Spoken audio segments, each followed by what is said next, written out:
السلام علیکم۔ اس ویڈیو میں آپ کو ایک محنتی کسان کی ایک خوبصورت اور سبق آموز سٹوری بتائی جائے گی۔ اس ویڈیو کو آخر تک ضرور دیکھیے گا، اور اگر آپ نئے ہیں سبسکرائب، لائک اور کمنٹ ضرور کریں تاکہ اس سے آپ کو ہر نئی آنے والی ویڈیو ملتی رہے۔ اللہ تعالیٰ آپ کو ہمیشہ خوش رکھے اور آپ کی نیک دلی خواہش بھی پوری کرے، آمین۔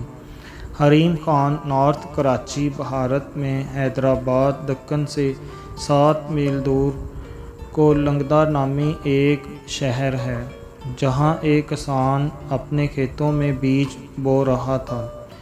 صبح کا وقت تھا۔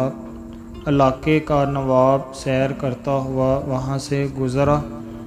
کسان کو محنت سے کام کرتے ہوئے دیکھ کر نواب نے سوچا کہ کسان سے اس کی خیریت دریافت کرنی چاہیے۔ وہ گھوڑے سے اترا اور کھیت کے کنارے پہنچ کر کسان سے پوچھا، کیوں بھائی، کھیتی باڑی میں تم اس قدر محنت کرتے ہو، کتنا کچھ کما لیتے ہو، کچھ فائدہ بھی ہوتا ہے یا نہیں؟ کسان نے سر اٹھایا اور نواب سے، فائدہ کیا جناب، فصل کٹنے کے بعد اس کے 4 حصے کر لیتا ہوں۔ نواب نے پھر پوچھا، اچھا تو ان 4 حصوں کو خرچ کیسے کرتے ہو؟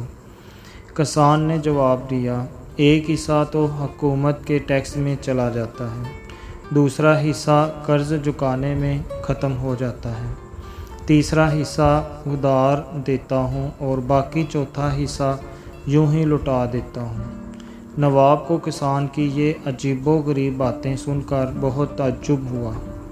حیرت سے پوچھا، تمہاری باتیں میری سمجھ میں نہیں آئیں، صاف صاف بتاؤ، تم قرض چکاتے بھی ہو اور دیتے بھی ہو، ایسا کون سا قرض ہے جو ہر فصل بعد ادا کرتے ہو اور پھر بھی ختم نہیں ہوتا، اور وہ کون ہے جسے تم ہمیشہ قرض دیتے ہو اور پھر 1/4 رقم تم یوں ہی اڑا دیتے ہو؟